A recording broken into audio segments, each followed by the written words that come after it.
Salom do'stlar, endi keyingi videoni o'zingiz tanlashingiz mumkin ovoz berish orqali. Buning uchun Instagram sahifamizga obuna bo'ling.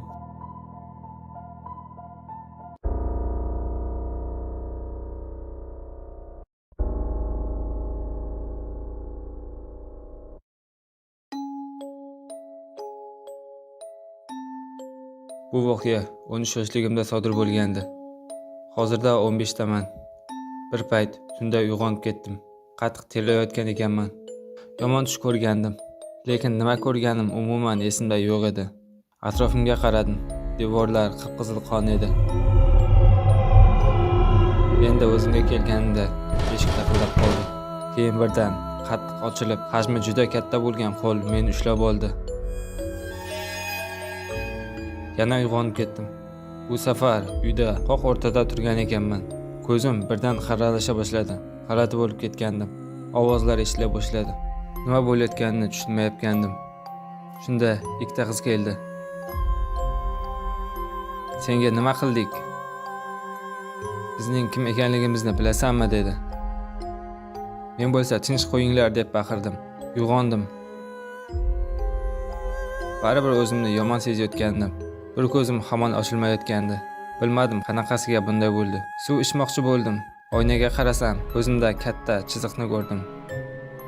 Va biroz yumilgan edi. Xonamga qaytib bordim va ko'rgan tushimni eslashga urinayotgandim. Menimcha bu xonada nimadir bor deb o'yladim. Shuning uchun onam bilan xonamizni almashdik. Onam bularga ishonmayotgandi. Oradan 6 oy o'tgandan keyin qattiq jarohat oldi.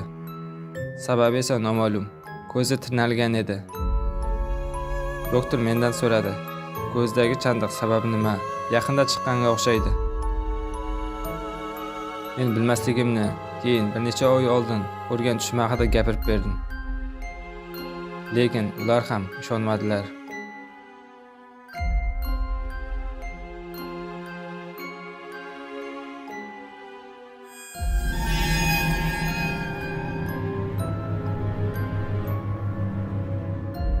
Bu voqea 2 oy oldin bo'lgandi.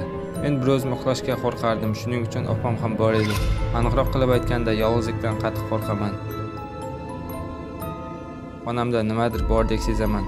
O'rnimda yotgan paytim qanaqadir shivirlagan ovozlar eshitilardi. Men bo'lsa o'zimni uxlab qolgandek tutardim. Bir kuni o'rnimda yotgandim.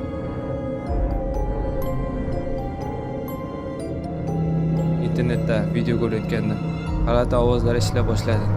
Shunda ham yotaverdim va uxlab qolibman.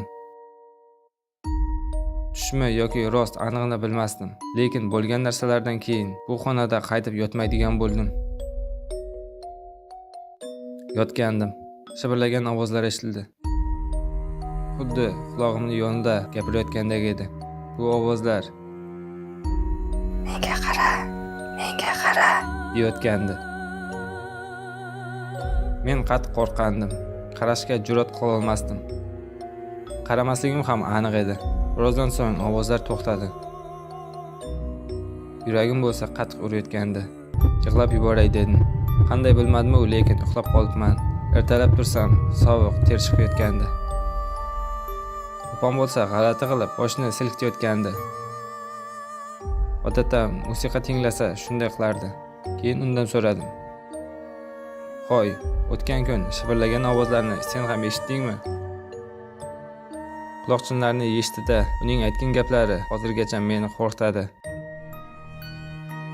Yo'q, lekin yomon tush ko'rdim. Bitta erkak kelib turgandi. "Menga qara" deb aytayotgandi. Men esa qimirlay olmasdim. U shunday qilib silkitayotgandi boshini. Undan keyin darhol uxlab qolibman. Opamni bu aytgan gaplari qattiq qo'rqitdi. Bu haqida boshqa hech kimga aytmadim. Hayronman, agar unga qaraganimda nima bo'lardi?